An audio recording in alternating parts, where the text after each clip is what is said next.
Bonjour et bienvenue à cette nouvelle édition du Bulletin des régions, une émission produite grâce à la collaboration des télévisions communautaires autonomes associées à Cogeco. Bonne émission.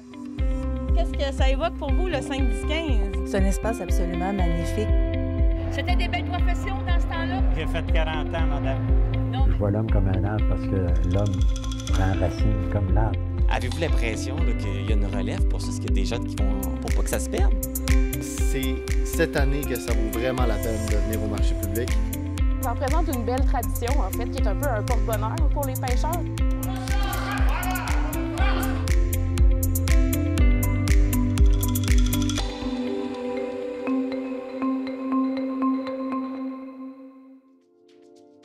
Au sommaire pour vous cette semaine.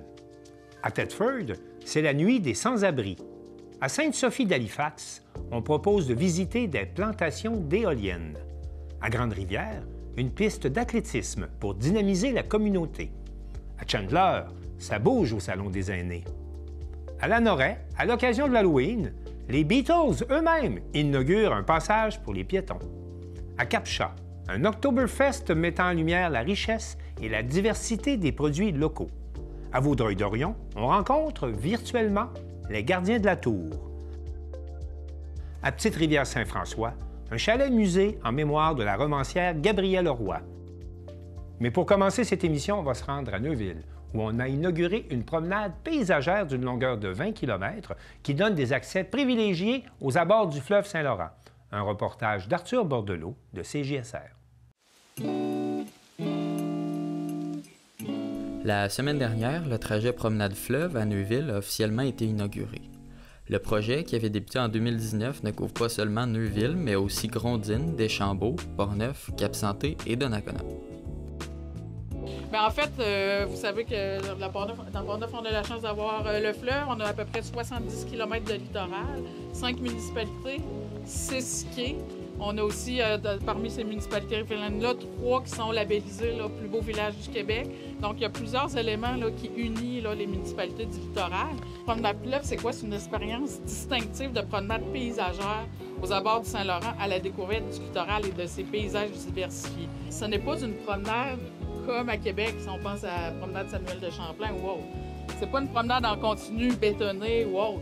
C'est vraiment de pouvoir offrir aux marcheurs, justement, proposer des parcours dans chacune des municipalités qui sont faisables, qui sont sécuritaires, qui respectent tout dans le respect du milieu naturel. Donc, c'est une promenade en pièces détachées, si on veut, là, avec des tronçons qui sont possibles dans chacune des municipalités. Au total, de Neuville à Grondines, il y a environ une vingtaine de kilomètres qui totalisent les parcours qui sont proposés là, dans chacune des municipalités. Vous comprendrez que ce sont des parcours qui se font à marée basse ou à marée descendante quand ça permet d'aller sur la grève. C'est pour ça qu'il y a beaucoup d'éléments d'information qui touchent les marées. Donc, c'est une tour avec une horloge des marées intégrée. L'horloge des marées qui indique, en fait, quand la marée, à peu près la marée est rendue haut, comment il reste de temps avant la marée haute ou la marée basse. Le maire de Neuville et préfet de la MRC de Portneuf, M. Bernard Gaudreault, est fier de voir les différentes villes portneuvoises se rassembler autour d'une même idée. Bien que chacun des projets conserverait son identité locale, que le tout soit coordonné et supervisé par l'entité supérieure qui est la MRC. Il faut aller y croire. Parce qu'il n'y a pas si longtemps que ça, dans Portneuf, nous étions quelque peu chauvins et qu'on aimait se compétitionner les uns avec les autres au lieu d'additionner nos forces pour faire accomplir des projets magnifiques comme les promenades fleuve. Alors, les années ont passé et en 2019, la décision officielle a été prise par le Conseil des représentants afin de se doter d'une super de belle signature qui mettait à mettre en évidence le littoral du fleuve Saint-Laurent dans les 5 magnifiques municipalités et villes du littoral. Et même si l'été est terminé, l'une des plus belles saisons, c'est l'automne. Et pour celles et ceux qui n'ont pas eu le privilège jusqu'à présent de découvrir les bassures et surtout ses richesses, je vous invite fortement à vous approprier ces sites d'exception-là. Vous allez découvrir ou redécouvrir un environnement caché qui a des richesses exceptionnelles tout en faisant d'exercice. Donc, c'est bon avant, évidemment, de s'encavaner pour l'hiver. Et même pour l'hiver, les accès au fleuve sont encore présents. Et Et même s'il y a une topographie plus difficile avec la neige et la glace, vous pouvez quand même vous y aventurer de manière sécuritaire. Alors, le dossier Promenade Fleuve est non seulement salutaire, mais nous assurera une pérennité au cours des prochaines années et fera assurément rayonner notre région et nous demeurons attractifs au niveau du tourisme et des nombreux visiteuses et visiteurs. Alors, merci beaucoup. La Fondation Alcoa faisait partie des partenaires financiers pour le projet Promenade Fleuve. Il y a quelques années, quand le projet a été présenté à l'équipe en place, déjà nous avons pris conscience de l'importance de ce dernier, tant d'un point de vue de rendre accessible ce fabuleux fleuve qui fait la fierté des Portnevois, que de la nécessité d'encadrer et d'éduquer la population qui y circule afin de rendre leur visite sécuritaire et respectueuse des écosystèmes qui y gravitent. Comme les valeurs qui animent la Fondation Alcoa sont l'environnement et l'éducation, vous comprendrez que l'alliance était toute naturelle. Pour cette raison, je peux fièrement annoncer que la Fondation Alcoa a appuyé ce projet avec un don de 60 000 $ américains, attribuable au volet de sensibilisation aux bonnes pratiques pour encadrer la fréquentation des berges et pour assurer la protection des milieux humides et plus fragiles présents sur les tronçons.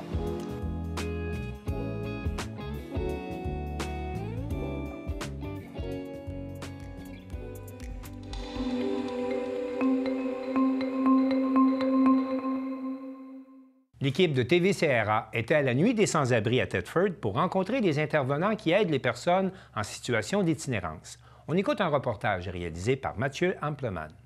Bonjour et bienvenue à la 3e édition de la Nuit des Sans-Abri, organisée par le Centre Dorémy des Appalaches.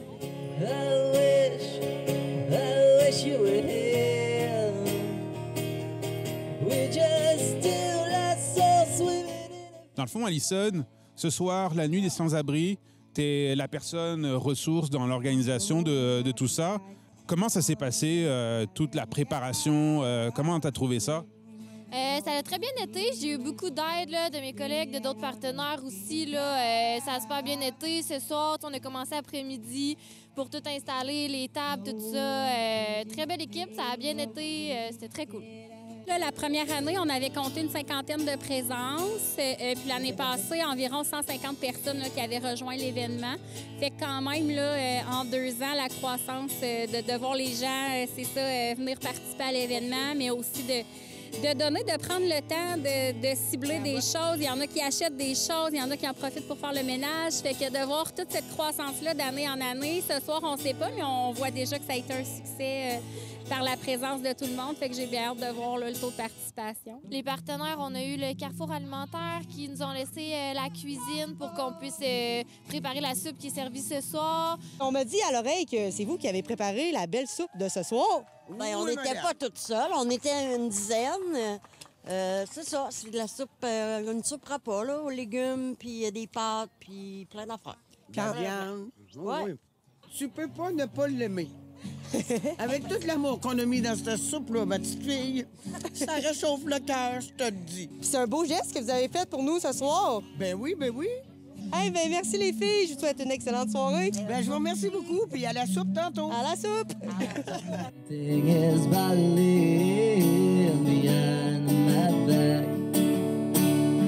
Ensuite, on a le centre de pédiatrie sociale qui nous a envoyé quelqu'un pour nous aider à trier les dons.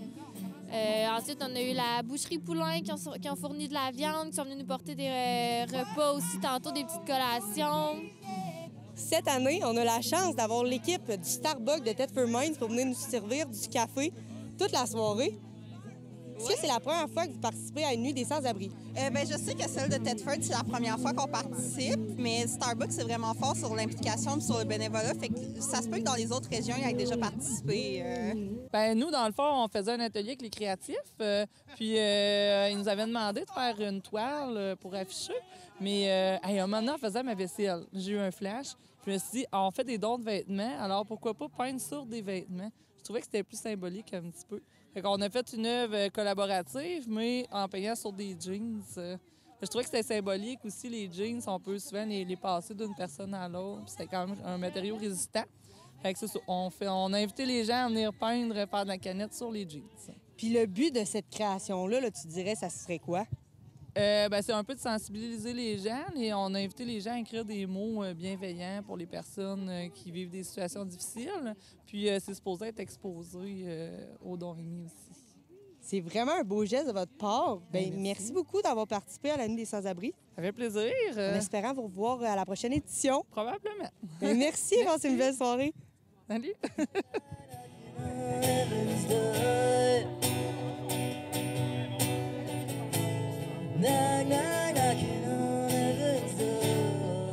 Qu'est-ce que ça signifie pour toi, cette soirée? Qu'est-ce qui te touche dans cette initiative? Bien, écoute, c'est une 3e année, puis on sait que l'initiative est là depuis longtemps, mais vu qu'on voit la croissance des demandes là, en lien avec l'itinérance, bien, je trouve que c'est le moment parfait pour venir toucher tout le monde, en fait, autant la population qui est si généreuse d'embarquer dans le mouvement, les renseigner sur tout le phénomène de l'itinérance, mais aussi de pouvoir redonner tout ça là, à ceux qu'on voit dans le besoin. Là, donc, ça nous permet vraiment cette transmission des dons-là, donc c'est vraiment une belle cause. Bien, mon implication, en fait, aujourd'hui, c'est que je recevais les dons. Je triais un peu les dons, mettre ça dans le camion. J'ai même obligé mon fils à venir m'aider. Puis mon chien. On a reçu des manteaux, des vêtements, des produits d'hygiène, des souliers, des bottes, même des pyjamas. Puis ça va servir justement aux personnes qui sont sans domicile fixe ou qui ont seulement besoin aussi d'avoir un peu de vêtements parce qu'ils sont plus démunis pour en acheter. Donc, à Don Rémy, on fait tout ça. Si je comprends bien, là, moi, je pourrais me présenter directement au centre demain, puis il y aurait des vêtements pour moi chauds. Exactement. Tu pourrais t'habiller de A à Z, à partir des bas jusqu'à la brassière. Hey, mais c'est vraiment un beau geste. Oui, vraiment. De la communauté. Vraiment.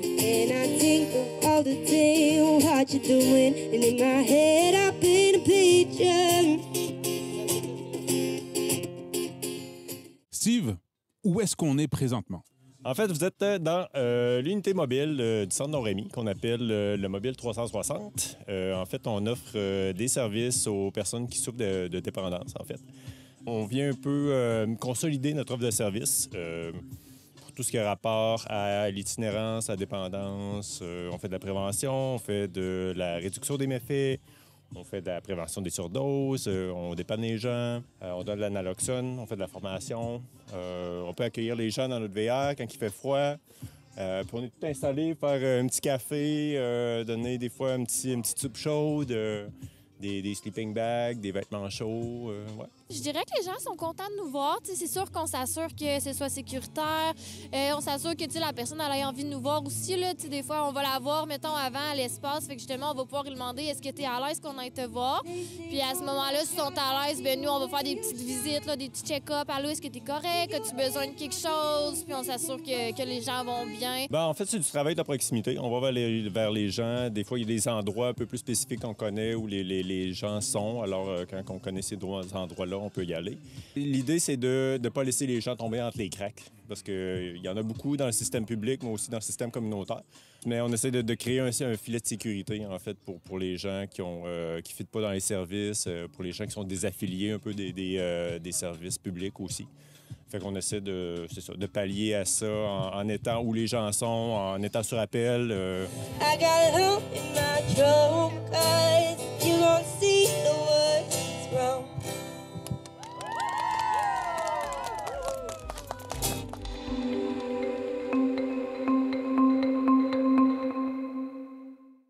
On prévoit doubler la production d'électricité par éolienne au Québec au cours des prochaines années, et cela aura des impacts dans plusieurs régions. On apprend avec Sylvana Suarez de la télévision de l'Érable qu'à Sainte-Sophie d'Halifax, dans la MRC de l'Érable, on vous propose des visites guidées de pépinières d'éoliennes.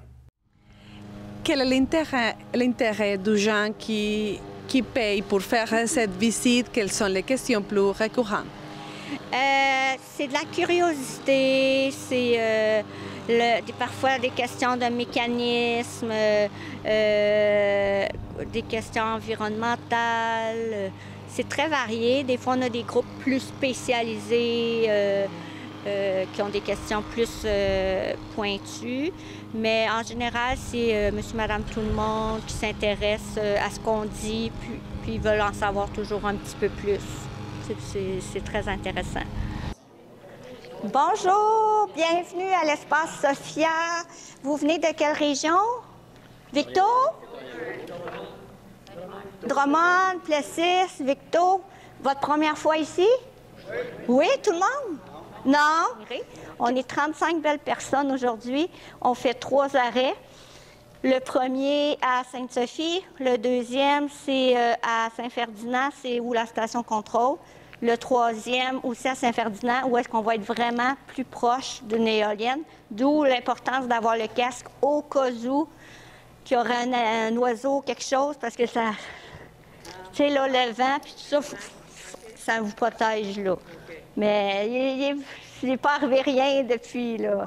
C'est le fun, la vidéo, vous allez voir, c'est vraiment comment ils ont construit, c'est des images inédites, là, par drone, fait que c'est vraiment un beau petit vidéo de 20 minutes.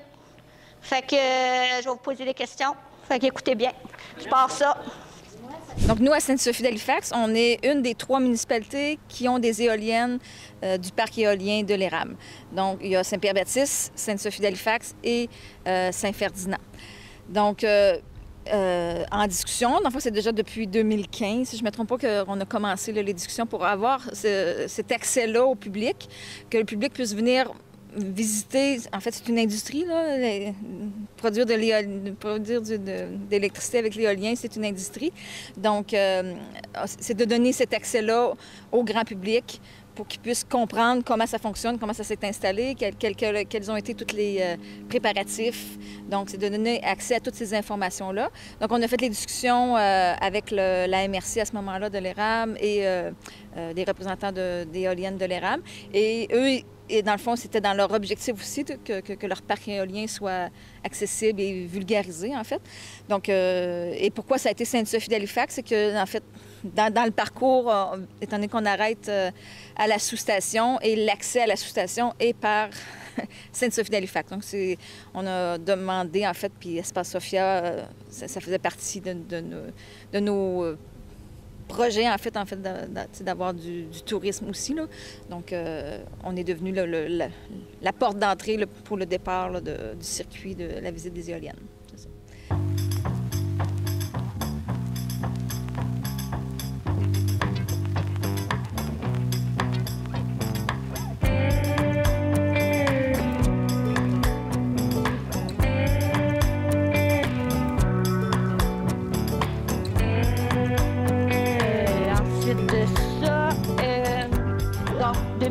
Les études, 2011, les tours des vents. 2013, ça a commencé, novembre.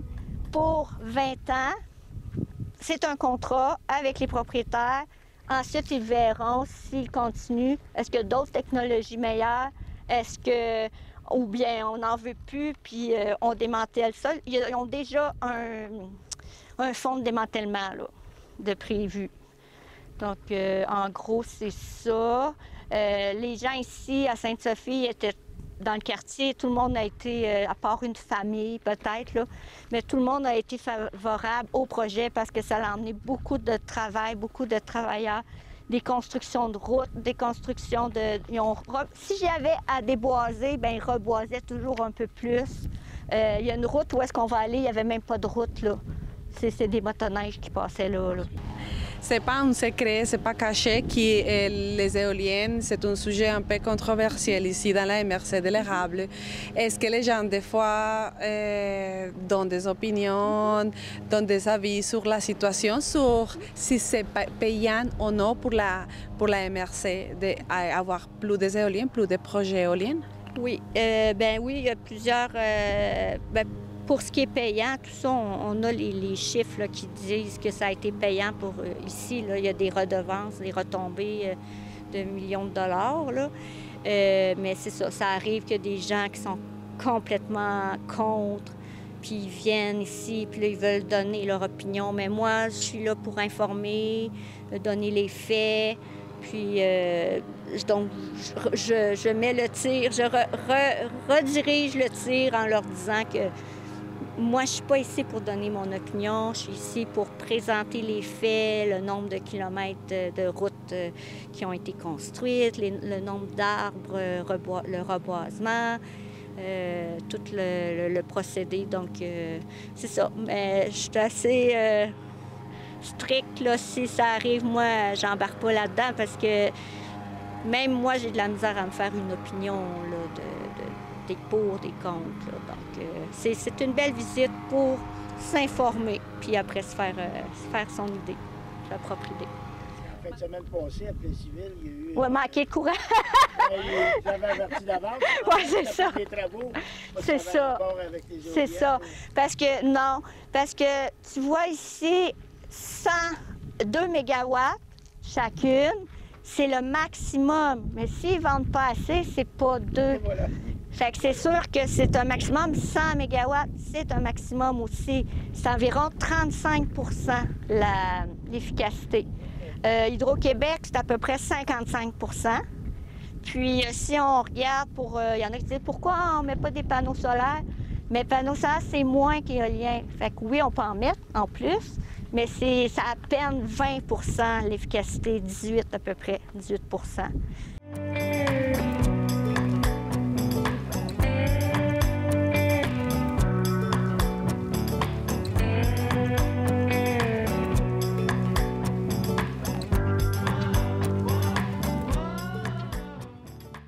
La station de contrôle permet une supervision 24 heures sur 7 jours par semaine grâce à des technologies qui fonctionnent sans la présence des employés quotidiens au poste. Cette station permet la transformation de l'énergie en une tension adaptée à l'usage humain. Bon, mais je suis venue aujourd'hui parce que ça m'intéresse d'en apprendre plus sur tous les sujets.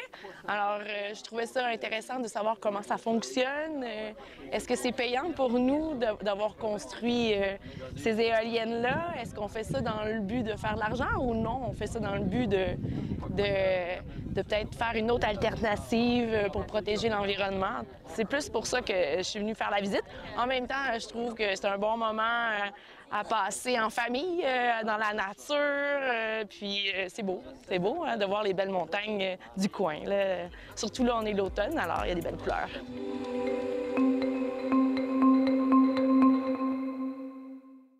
Jean-Denis Laperrière de la télévision du Rocher-Percé était à Grande-Rivière pour l'inauguration d'une nouvelle piste d'athlétisme, un investissement de plus de 700 000 $. Le 16 octobre dernier s'est tenue l'inauguration de la piste d'athlétisme située au complexe sportif Desjardins de Grande-Rivière.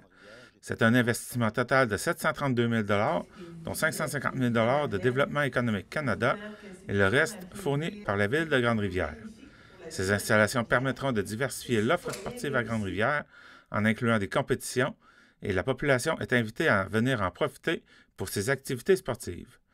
Vous entendrez tout d'abord le maire de Grande-Rivière, Gino Cyr, par la suite la ministre des Pêches, des Océans et de la Garde côtière canadienne, Diane Leboutillier, et enfin l'entraîneuse du club d'athlétisme Les Lobsters, Brigitte Paradis. On a fait l'inauguration officielle de la piste d'athlétisme. On vient concrétiser le projet. Qu'est-ce que ça vous fait de voir c'est enfin complété? Écoutez, c'est sûr qu'on est très fiers là, de la piste d'athlétisme. Moi, quand je suis rentré maire en 2017, là, en prenant connaissance un peu de l'ensemble des dossiers de la ville, on savait très bien qu'il y avait une politique familiale en cours, politique MADA. On avait même là, eu l'arrivée avec Brigitte Paradis qui avait commencé à initier des cours d'athlétisme ici à Grande-Rivière en faisant un club. Puis nous, c'est sûr, certain, avec la demande de l'ensemble de la population d'avoir un endroit sécuritaire dans lequel on peut marcher, répondre aux besoins de la population. Dans le cadre de la COVID, il y a eu comme un programme qui était disponible au niveau du Développement économique Canada. Donc, entre-temps, nous, on avait fait faire un peu les évaluations des travaux. On parle des coûts de travaux d'environ 732 000 $.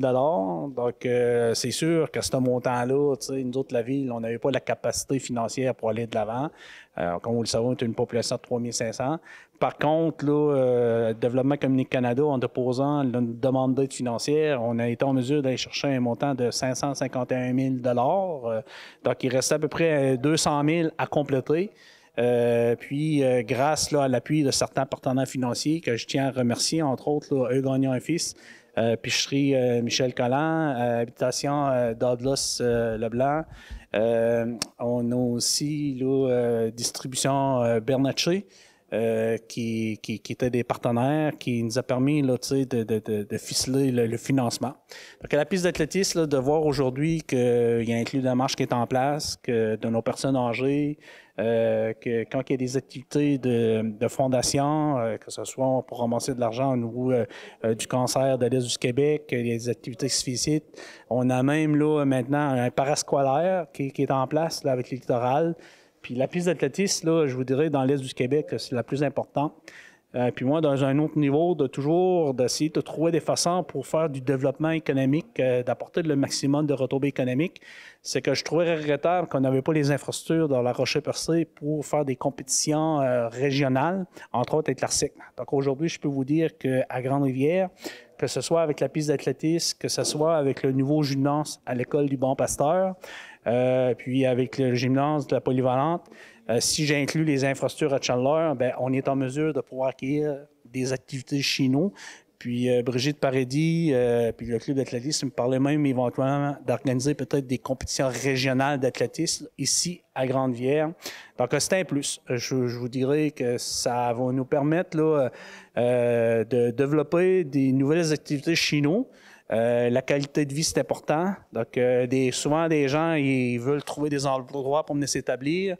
Donc, présentement, bien, à Grande-Rivière, je pense qu'au niveau du milieu de vie, que ce soit service de gaz, que ce soit au niveau scolaire, que ce soit au niveau des infrastructures sportives, je pense pour une population de 3500, là, on est rendu qu'on se démarque. Puis il faut être fier parce qu'elle est utilisée tous les jours. Puis j'invite à l'ensemble de la population, pas juste ceux de Grande-Rivière, mais de la MRC au complet. Parce que comme vous le savez, la contribution de 551 000 ont été allés chercher. C'est pour l'ensemble de la population. Donc je vous invite là, à venir faire un tour, de venir l'essayer si les gens qui ne l'ont jamais utilisé, mais vous allez l'apprécier. Puis je pense que vous allez vous assurer de continuer à pratiquer les activités ici à Grande-Rivière, surtout venir marcher, courir, peu importe, là, mais c'est important. Le gouvernement fédéral a embarqué dans le projet de la piste d'athlétisme de Grande-Rivière. C'est quelque chose que vous trouviez important pour la région? Oui, on a travaillé justement avec la Ville de Grande-Rivière, puis c'était vraiment un projet qui était important au niveau de la piste d'athlétisme, autant pour la population de Grande-Rivière, puis de toute la MRC de Rocher-Percé, mais aussi pour les étudiants. On sait qu'on a l'École des pêches et d'aquaculture du Québec, la Polyvalente qui est à côté, les personnes âgées, les aînés qui utilisent la piste d'athlétisme. Donc, c'était important au niveau du gouvernement. Puis c'est plus de 550 000 $ qui ont été investis pour la piste, pour un système d'éclairage, des panneaux, les panneaux d'affichage aussi là, électroniques. Donc, des bons investissements là, pour les communautés. En tant que citoyenne de la région, trouvez-vous ça important, ce genre d'infrastructure-là? Oui, c'est important parce que, ces infrastructures-là, c'est bon ça améliore la qualité de vie des citoyens. Ça fait la promotion au niveau de l'exercice, de l'activité physique. C'est aussi un endroit qui est sécuritaire. Les gens peuvent venir, vont être en groupe. Les madames vont se parler là, pendant qu'ils vont marcher. Puis ça permet aussi pour peut-être des groupes communautaires de pouvoir faire des activités de financement au niveau des... fait que ça peut juste être un plus là, pour une collectivité. Puis comme je le mentionnais aussi, c'est un endroit qui est quand même, c'est sécuritaire. Les gens, c'est dans le centre du village. Les gens sont quand même assez près de chez eux. Si les gens sont fatigués, s'il arrive quelque chose, ben l'endroit est sécuritaire. Ça fait que ça, c'est plaisant. Puis on peut même, je dirais, j'encourage aussi, même au niveau des jeunes familles, les mamans, les jeunes, les nouvelles mamans, là, de pouvoir venir avec les poussettes, puis tu sais, marcher avec les enfants. Donc, c'est vraiment un bel endroit, c'est un beau lieu. Puis c'était un beau projet qui a été présenté par la Ville de Grande-Rivière. Fait que pour moi, là, ça a été un plaisir de supporter la Ville puis de les accompagner par le biais là, de Développement économique Canada pour la réalisation de ce projet-là. L'idée de la piste d'athlétisme, vous l'avez apportée aux responsables de la ville, de voir que ça s'est maintenant concrétisé. Comment vous trouvez ça? Bien, c'est sûr que pour moi, c'est beaucoup d'émotions parce que c'est 10 ans, là, 10 ans de travail. Parce que quand je suis arrivée ici en 2015, ça fait 10 ans cette année, je suis à Grande-Rivière, j'ai parti de mon propre club, puis je croyais à ce club-là, à sa réussite, mais je croyais aussi au fait peut-être d'avoir une bonne infrastructure à offrir aux jeunes pour qu'ils puissent s'entraîner sur de meilleures conditions. Puis aujourd'hui, de voir que ça s'est concrétisé, qu'on a coupé le ruban, là, oui, c'est énormément d'émotions pour moi. Maintenant, qu'est-ce que vous envisagez pour plus tard? Bien, c'est certain qu'à ça qu'on a la piste d'athlétisme, c'est sûr, j'aimerais améliorer les infrastructures autour de la piste, comme une aire de saut puis une aire de lancer, parce que pour recevoir des compétitions de certains niveaux, il nous faut une aire de lancer, une aire de saut qu'on n'a pas en ce moment. Donc, on a une belle piste, mais on n'a pas les autres choses autour qu'il fait pour recevoir de compétitions, parce qu'en athlétisme, il n'y a pas juste la course, il y a des lancers, des sauts. Donc là, on va travailler les projets pour avoir une aire de saut en longueur et une aire de lancer. Vous écoutez votre reflet d'ici. Revoyez tous nos reportages sur notre site Internet.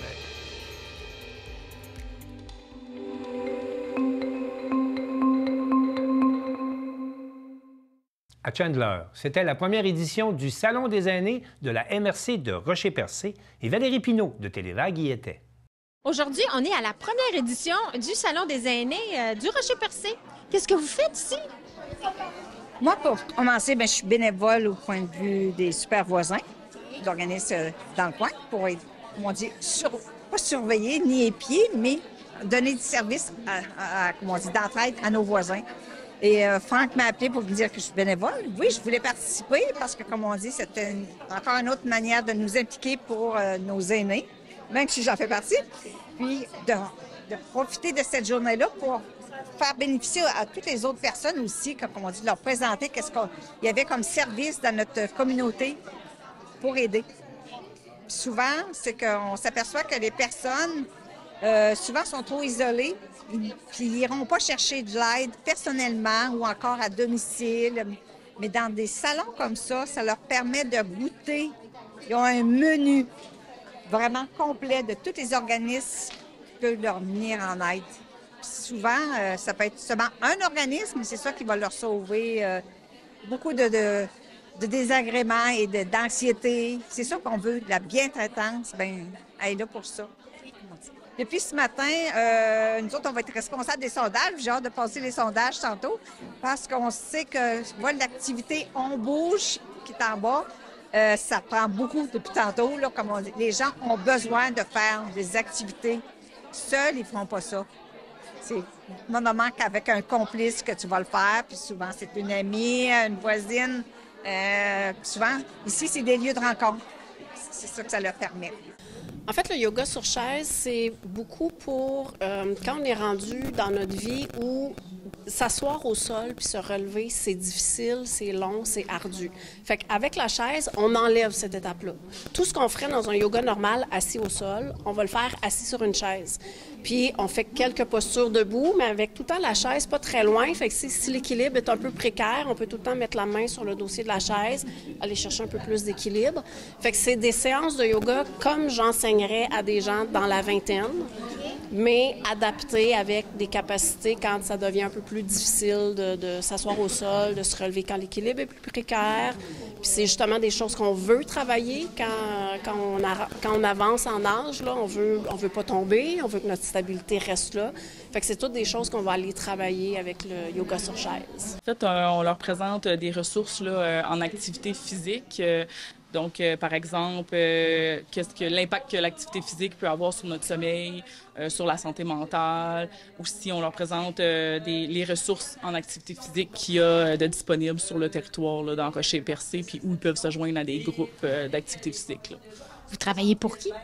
Moi, je suis à la direction de santé publique, donc j'ai un poste régional pour la Gaspésie-les-Îles pour déployer justement des programmes en activité physique et également en prévention des chutes. C'est très bien organisé, c'est très intéressant. C'est de valeur que je dois quitter avant la fin parce que mon monsieur avec lequel je suis doit s'en aller à l'extérieur. Jusqu'à maintenant, c'est un grand succès. Donc, les gens répondent à l'appel. Donc, il y a beaucoup de personnes qui sont ici, beaucoup d'organismes, beaucoup de personnes aînées aussi, beaucoup de proches aidants aussi. Donc, ils viennent chercher l'ensemble des services, ils viennent voir c'est quoi les services qui sont offerts. Donc, on a des services de tous les organismes, on a des places pour pouvoir faire de l'activité physique aussi. Il y a des places pour pouvoir voir c'est quoi les services alimentaires, donc les petits plats givrés, qu'est-ce qu'on peut faire comme service et tout. Et il y a des places pour pouvoir faire avec les cercles d'infirmières, les clubs de l'âge d'or, tout ce qui est loisirs aussi. Donc, je suis content de voir que les gens apprécient. Donc, c'est une première édition. C'est sûr qu'il va y avoir certaines choses à pouvoir travailler un peu, mais jusqu'à maintenant, c'est un succès, ça va super bien. Qu'est-ce que vous offrez à manger ici? On offre la dégustation des plats congelés. C'est qui fait ça? Le garde-manger, un organisme qui était le programme de récupération supermarché, est devenu son propre organisme, qui s'appelle le garde-manger, et c'est eux qui produisent tous nos plats congelés. Puis la population, c'est où qui peut s'y procurer? Au Centre d'accès bénévole. On a d'excellents commentaires, puis là, je viens de recevoir le commentaire d'une dame qui m'a dit « C'est où je peux en avoir? » Bien, j'ai dit « Au Centre d'accès bénévole. » Jusqu'à date, comment vous trouvez le salon? Bien, moi, je trouve ça extraordinaire. Franchement, je ne m'attendais pas. C'était si bien organisé, étonnamment. Mais c'est très, très bien organisé. Les gens, ça participe bien. Puis, je veux dire, on manque pas de renseignements. Les jeux, c'est ici. Il y a une autre classe si on mange, d'autres classes, ça bouge, d'autres classes, on est renseigné. Puis, il y a des kiosques, là, vraiment, pour tout, pour les aînés, pour la sécurité. En tout cas, c'est vraiment extraordinaire pour moi. Ouais. Moi aussi, je suis bien satisfaite, très satisfaite. Je m'attendais bien à ça, là, un peu, mais je trouve ça vraiment extraordinaire. On a une guide qui nous dit où aller, puis moi, je trouve ça bien. Ouais. On a mal aux genoux, on prend notre temps, on n'est pas pressé, tout est merveilleux. Ouais. Moi aussi, je trouve ça, l'organisation. Ce qui m'a plus stupéfaite, c'est la publicité. Il y a eu beaucoup de publicité. Ça fait que je ne suis pas surprise du plus grand nombre de gens. Puis même à l'extérieur, il y avait des gens pour le stationnement. Fait que tout est facilitant pour les personnes âgées. Non, c'est vraiment. Tout est ça à la poche. Là, avez-vous appris des nouvelles choses aujourd'hui? Des nouvelles choses, oui, surtout au niveau des kiosques pour la maltraitance des personnes âgées, en tout cas, comme les policiers étaient là pour les gens qui sont arnaqués, des choses comme ça. Puis je veux dire, foule de renseignements. Là, je pensais jamais qu'il y avait autant de ressources, là. Puis il y a plein de pamphlets qui nous donnent pour avoir tous les numéros de téléphone. Là, je te dis, moi, j'ai un sac bien plein, là, tu sais, de choses, mais c'est vraiment, là, merveilleux. Honnêtement, là, ça renseigne beaucoup. C'est la place.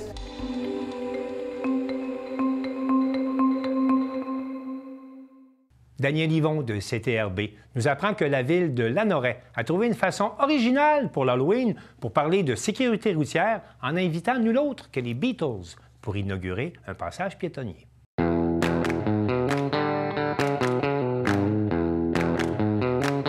présenter les gens qui sont avec nous, alors nous avons Mme Lynne Clermont, qui est présidente du comité de sécurité routière. Parfait. Nous avons Mme Martin, qui est la directrice de l'école ici, la source d'Aulnay. On a les Beatles qui sont avec nous. Alors, pour ceux de notre génération, même les plus jeunes, allez voir Abbey Road et vous allez reconnaître le pourquoi de la traverse, les Beatles. On vous garde un punch là, plus vers la fin. On a M.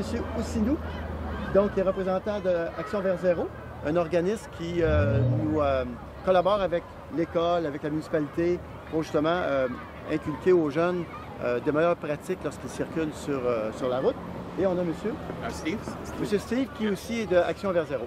Et sur ça, je passerai la parole à Mme Lynne Clermont, qui pourra vous expliquer davantage pourquoi on est ici aujourd'hui et qu'est-ce qu'on fait. Parfait. Oui, Mme Clermont. Alors, aujourd'hui, notre journée, c'est une journée sécurité routière à l'école. Il y a eu, par Action vers Zéro, une rencontre avec tous les élèves de tous les niveaux. On va leur remettre à la fin de la journée, dans le fond, un petit permis de piéton parce qu'ils ont eu une formation cet avant-midi. Les parents vont aussi recevoir un dépliant explicatif dans leur sac ce soir. Donc, c'est vraiment une journée qu'on en profite de sécurité routière, puis on en profite pour inaugurer aussi notre nouvelle traverse piétonne. Le permis de sécurité routière... Le permis de piéton, oui. C'est celui-ci. Qu'est-ce que ça donne aux enfants? Alors, ça leur permet de savoir les bonnes pratiques en sécurité routière. Donc, ce qui a été expliqué aujourd'hui, c'est comment utiliser la traverse piétonne, le respect au niveau des brigadières. Quand il n'y a pas de brigadière, aussi utiliser le nouveau signe, les flashers clignotants, le système. Donc, tout leur a été expliqué cet avant-midi. Donc, chacun, dans le fond, a la récompense de leur attention ce matin. C'est vraiment avec des diapos, des explications. Il y avait aussi la policière communautaire qui était parmi nous pour nous parler de l'Halloween et puis des fois recadrer les événements là, sécuritaires, la bonne pratique dans la municipalité. Notre idée première, c'est de sensibiliser les plus jeunes, donc les plus vulnérables. Et puis, en janvier, on va présenter un plan d'action en sécurité routière qui va être présenté à la population. Donc là, ce sera vraiment du plus jeune au plus âgé. Cette traverse-là, elle est primordiale parce que même si, même en présence de la brigadière, même avec la traverse, il y a beaucoup d'automobilistes qui ne prennent pas attention, qui ne prennent pas le temps. Donc, cette traverse-là, les lumières, la présence de la brigadière, elle est essentielle pour la sécurité de nos élèves parce que beaucoup de gens qui circulent ne respectent pas la limite de vitesse et sont imprudents. Et on a quand même 400 élèves à garder en sécurité et on les veut vivants et enjoués, nos élèves. Donc, ce matin, c'était une formation excellente. Et on est très fiers de faire un partenariat avec la municipalité pour conscientiser les élèves à leurs gestes, mais aussi, j'ai bien aimé la phrase du Simon, me faire voir et voir. Donc, ça, c'est parfait pour nos jeunes. Ça fait 2 ans qu'on le fait, cette pratique-là. Et oui, j'espère que ça va devenir une habitude parce que c'est tellement important de revenir sur cette théorie-là, sur la sécurité, parce que c'est comme ça qu'on apprend par la répétition. Moi, mon nom c'est Ousseynou Tall. Je travaille pour la Fondation de recherche sur les blessures de la route. Okay. Donc, nous travaillons avec beaucoup de municipalités au Canada. On les accompagne dans tout ce qui est l'amélioration de la sécurité routière, que ce soit au niveau des corridors scolaires, et que ce soit dans la communauté, dans la ville, la municipalité d'une manière générale. Donc il y a la formation, après il y a le contrôle et l'application de la loi. C'est sûr que nous, on accompagne les communautés, on accompagne la population à savoir, ou à, en tout cas, adopter les bonnes pratiques en matière de sécurité routière. Donc ce matin, on a fait spécifiquement sur la traversée piétonne, comment utiliser le passage piéton et quelles sont les étapes à respecter avant de traverser. D'une manière générale, on dit que plus de 90% des accidents sont dus. En tout cas, nous, on a l'habitude pas de parler d'accident, on parle plus de collision. Parce que quand on parle de collision, c'est un phénomène qui peut être évité. Ouais. Et dans la plupart du temps, c'est le comportement humain qui est mis en avant. On peut être distrait, ça peut être la fatigue, ça peut être l'alcool, les stupéfiants, ainsi de suite. Donc c'est le côté vraiment humain et nous, on se focalise plus sur le côté comportemental pour éduquer et former davantage les populations ou tous les usagers. Parce que nous, notre vision, c'est de s'assurer que tous les usagers de la route rentrent chez eux en toute sécurité. Ça fait quand même 50 ans qu'on existe, que la Fondation existe. Et chaque année, donc, on acquiert de nombreux projets et on accompagne plusieurs municipalités ou communautés dans l'amélioration de la sécurité routière. Comme je l'ai dit tantôt, la formation n'est jamais ou assez suffisante. On espère qu'avec cette initiative-là, avec la complicité de nos partenaires, la municipalité de Lanaurie, qu'on remercie au passage, donc ça va être quelque chose avec la directrice de l'école, quelque chose qu'on va répéter à chaque année. Parce que c'est sûr que, comme on l'a dit tantôt, donc, c'est jamais assez pour faire une formation, en tout cas quand il s'agit de rappeler les bonnes pratiques en matière de sécurité routière. Merci. Et qui sait, peut-être que ça fera des petits, peut-être que d'autres communautés contacteront Action vers Zéro pour implanter ce genre de programme-là. Alors nous, on se dit, il vaut mieux en parler, il vaut mieux sensibiliser les jeunes. Les jeunes sont des vecteurs. Et ce soir, moi, je suis certain que les parents vont apprendre des choses. J'en suis convaincu que je ne dévoilerai rien. Ça m'a tenté beaucoup de le dire, mais je ne le dirai pas, mais ce soir, les parents vont apprendre des choses, j'en suis convaincu. Ils ont juste à échanger avec les enfants, puis ils vont voir de quoi on parle. Alors voilà, je remercie Mme Martin, directrice de l'école, Lynn, la présidente du comité sécurité routière. Alors nous avons les 4 Beatles qui ont bien voulu jouer le jeu. Merci les gars. Elles avaient une tonne en tête à chanter ou non? Bye.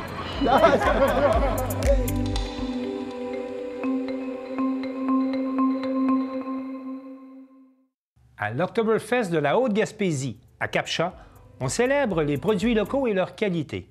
Marie-Claire Roy, de la télévision de la Haute-Gaspésie, est allée y faire un tour. Je m'appelle Caroline Charrette, je suis agricultrice, puis je suis coordonnatrice du comité du développement des marchés publics de la Haute-Gaspésie, puis on a notre marché public ici à Cap-Chat. Puis ça fait combien d'années que le marché existe? Ça fait environ 6 ans. C'est pas nous qui l'avons commencé. Il y a eu d'autres personnes qui se sont impliquées au début. Et puis nous, on a repris le marché il y a 2 ans parce que pour toutes sortes de raisons, la municipalité ne pouvait plus le gérer au complet. Donc, on s'est regroupé 5 producteurs pour prendre la suite puis administrer le marché public.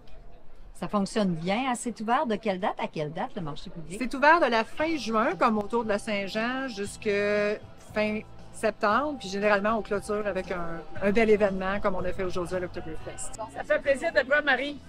Vous offrez quoi comme produit aujourd'hui ici? On vend le saumon fumé, le saumon mariné en jerky, et on a des fromages fumés, des fromages fins, puis on a des fromages en grains.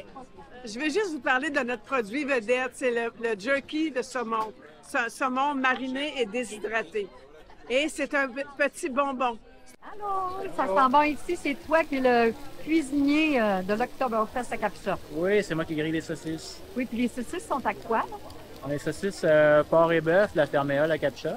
Oui. On a les saucisses de Gras-Dur de Saint-Anne-des-Monts.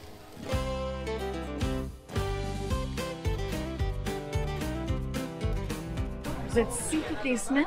Oui, à partir de la fin de semaine de Saint-Jean jusqu'à fin septembre, on est là tous les samedis de 9h30 à 2h, tous les samedis, tout l'été. Vous offrez quoi comme produit? Moi, j'offre du bœuf local, sans hormones, sans produits de conservation, sans antibiotiques. Produit ici à Cap-Chat d'une ferme de ça fait 38 ans qu'on est en action. Mais bonjour, moi c'est Camille Poulain, naturopathe, avec ma gamme Montrégal végétal. Donc, je produis localement des produits à base de plantes médicinales que je cultive et récolte. Donc, il y a des tisanes, des vinaigres, des huiles alimentaires, des huiles pour la peau et des miels aromatisés.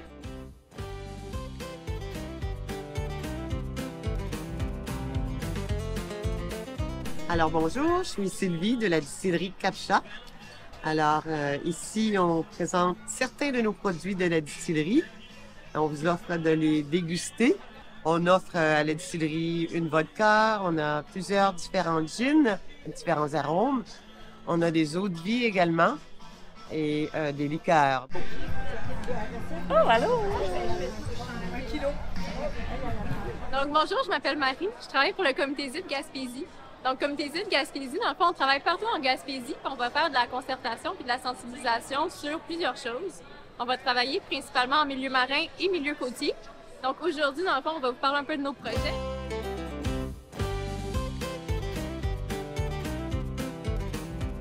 Est-ce que c'est toutes des choses que toi, tu fais personnellement? Eh oui! Okay. De mes blanches. J'ai fait des pantoufles. Okay. J'en fais avec de la laine douce et de la laine traditionnelle là, à l'acrylique. C'est tout confortable, c'est tout durable. J'ai des chouchous aussi pour les cheveux, pour enfants et adultes. Ensuite, j'ai des bracelets tressés. J'ai aussi des foulards. Je vais faire 2 points, moi, comme ça. Pas dans une zone... Oh! Faut qu'on les lance loin, maintenant.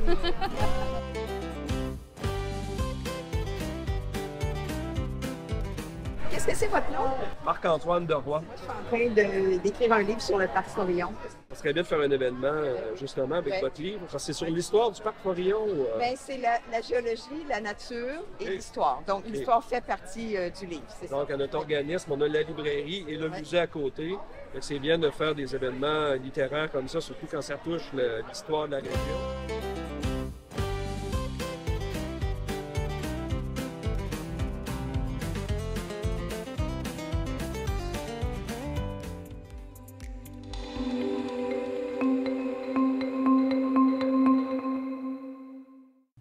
À Vaudreuil-Dorion, on vous propose d'utiliser des codes QR pour rencontrer les 6 gardiens de la Tour d'eau.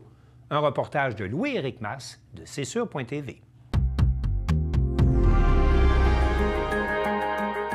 À la suite de la réalisation du projet artistique d'envergure de la Tour d'eau en 2019 et du lancement du documentaire Les Gardiens de la Tour en juin dernier, C'est sur la télé en collaboration avec la Ville de Vaudreuil-Dorion et le ministère de la Culture et des Communications est heureuse de dévoiler un panneau incluant un volet numérique vidéo via des codes QR.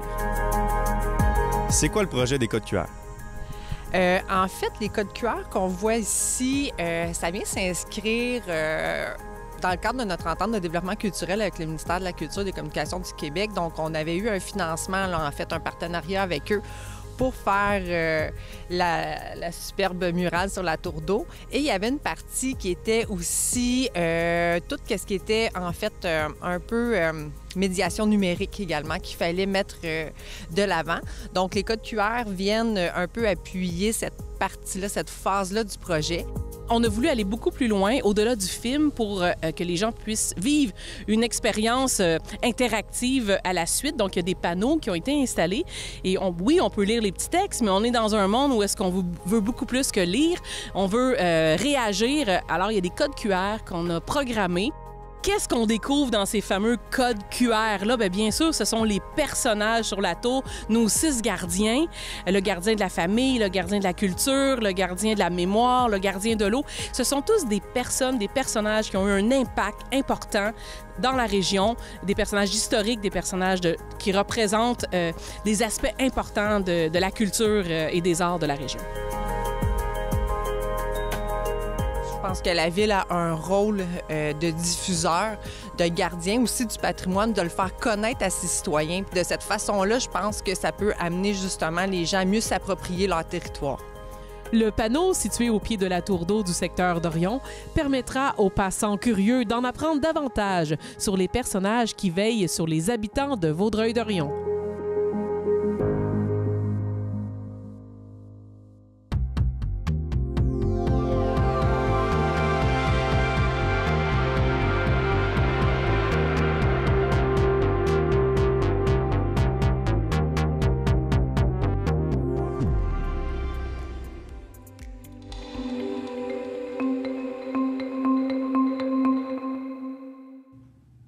Pendant plus de 20 ans, à tous les étés, la romancière Gabrielle Leroy s'est rendue à son chalet de Petite-Rivière-Saint-François pour s'inspirer et écrire. Mathieu Larivière, de TVCO, nous informe que son chalet deviendra un musée. On écoute son reportage.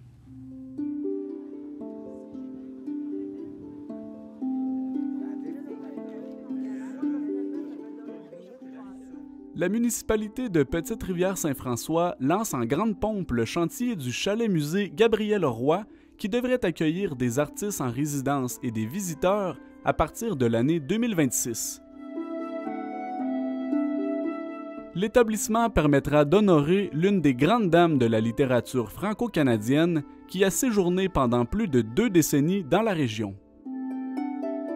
C'était son lieu de création. Ce que j'ai pu lire et comprendre, c'était vraiment le lieu d'inspiration de Mme Roy où elle aurait rédigé la majorité de ses romans.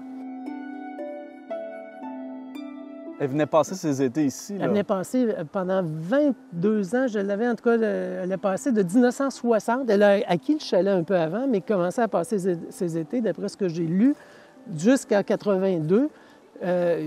Probablement pas tous ses étés. J'imagine qu'il y a eu d'autres activités, mais pendant 22 ans, quand même, c'était ici où, essentiellement, elle venait se recueillir et avoir aussi, je pense, elle avait des amitiés sur le terrain autour ici. Mais c'était essentiellement son lieu de création durant l'été. L'intérieur du musée a été pensé par le musée de Charlevoix pour se remémorer la vie de Gabrielle Roy. C'est sûr qu'il faut comprendre que c'est un petit chalet. Bien, c'est un chalet. Et ce qu'on vient rechercher ici, c'est vraiment un lieu d'inspiration. Donc, il n'y aura pas de transformation majeure dans le lieu, dans la partie habitable du chalet. C'est revoir aussi, c'est de revoir où est-ce qu'elle accueillait les gens, où est-ce qu'elle écrivait, parce que c'est quelqu'un qui était apparemment très structuré. Ça aussi, c'est selon ce que j'ai lu, qui avait quand même, le matin, elle écrivait, ensuite, il y avait ses sorties en campagne. Donc, son lieu de création, le lieu où elle recevait, Et on va mettre en valeur tous les romans, tout ce qu'elle a, les photos avec ses amis, dont René Richard, et sa dactylo, l'endroit où elle travaillait, sa chambre à coucher, des choses intimes quand même. Et aussi du matériel que je ne connais pas en ce moment, mais que détient le musée de Charlevoix, qui a déjà fait quand même une exposition sur Madame Roy il y a quelques années. Je ne connais pas la date exacte, mais donc il y a du matériel qui est au musée de Charlevoix. Le parcours muséal rendra également hommage à l'œuvre littéraire de l'écrivaine manitobaine. Dans le concept développé par le musée, les pièces vont être associées à 1 ou 2 romans. C'est Ces enfants de ma vie, La petite poule d'eau, Bonheur d'occasion, les lieux qui vont essayer de retracer, de mettre plus en valeur certaines étapes de la vie de Madame Roy. Et dans le chalet, il y a quand même une partie, parce qu'au moins on a la chance d'avoir une partie qui est le garage, qui est vraiment pas agréable aujourd'hui, pas du tout, mais qui nous permet de faire une transformation pour pouvoir faire une petite zone de visionnement, une mini-boutique, un lien avec le parc extérieur, le parc cet été qui chantait. Donc la partie garage va être la partie qu'on va pouvoir transformer, et aussi pour faire une entrée accueillante, parce qu'en ce moment, on arrive sur le terrain, on cherche l'entrée, mais l'entrée sera plus du tout l'entrée actuelle. Donc, ça va être dans le garage qu'on va transformer ça pour accueillir les gens. Et une petite salle de visionnement, on va pouvoir aussi, entre autres, visionner les entrevues ethnologiques qu'on a produites, ou dont on a produit une première étape, et on va faire une suivante là, cet été. Donc, où c'est des gens on va capturer, je vous dirais, la mémoire vivante des gens qui ont côtoyé, qui ont connu Madame Roy.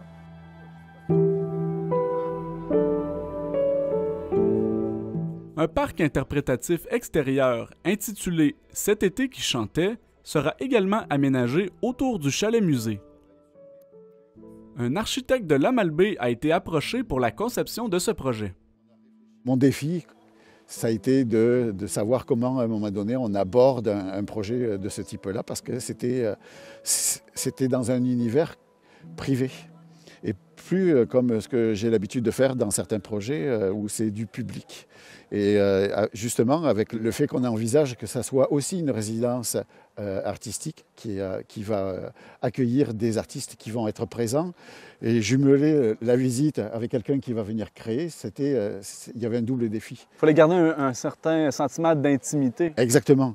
Et en plus de ça, il fallait aussi conserver, pour moi, le projet que Gabrielle Roy elle avait quand elle venait créer ici l'été. C'est qu'elle venait s'extirper du monde urbain, de toutes les mondanités, puisqu'elle était quand même déjà connue. Et puis, donc il fallait qu'elle se retrouve dans un univers où elle était tranquille pour pouvoir créer et puis inspirer. Donc le lieu est inspirant, parce qu'il y a le paysage, parce qu'il y a les gens aussi de Petite-Rivière-Saint-François avec qui elle a lié pendant ces 30 années où elle a passé ici des amitiés fortes.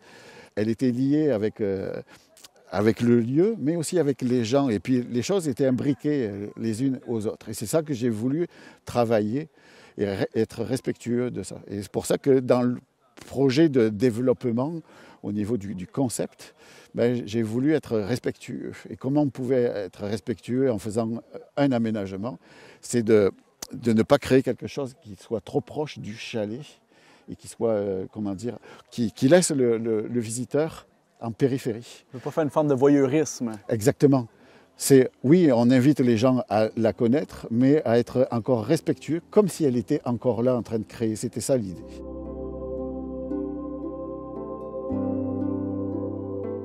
Le lieu extérieur sera également porteur d'une mission artistique. Il y a aussi l'idée de dire à un moment donné, cette artiste-là, c'était une écrivaine, et puis ça passe par le récit. Et on sait bien que le Québec, c'est un pays de récits. Et on a voulu créer un espace aussi où on allait pouvoir s'exprimer, où des conteurs allaient pouvoir venir raconter des histoires. Donc, d'où l'idée de faire un amphithéâtre dans un élément naturel où les choses, au niveau de l'espace, de la configuration, se prêtent au jeu. Ça sera un petit agora, en quelque sorte. Exactement, mais en plus de ça, on ne le voit pas bien là, mais il y a comme un petit dénivelé. On va venir installer des bancs de façon très naturelle. Et puis, écoutez, l'arrière-plan pour pouvoir venir raconter des histoires ici, c'est fantastique. Ce sont plus de 500 000 $ qui seront investis dans le projet qui devrait être inauguré d'ici l'été 2026.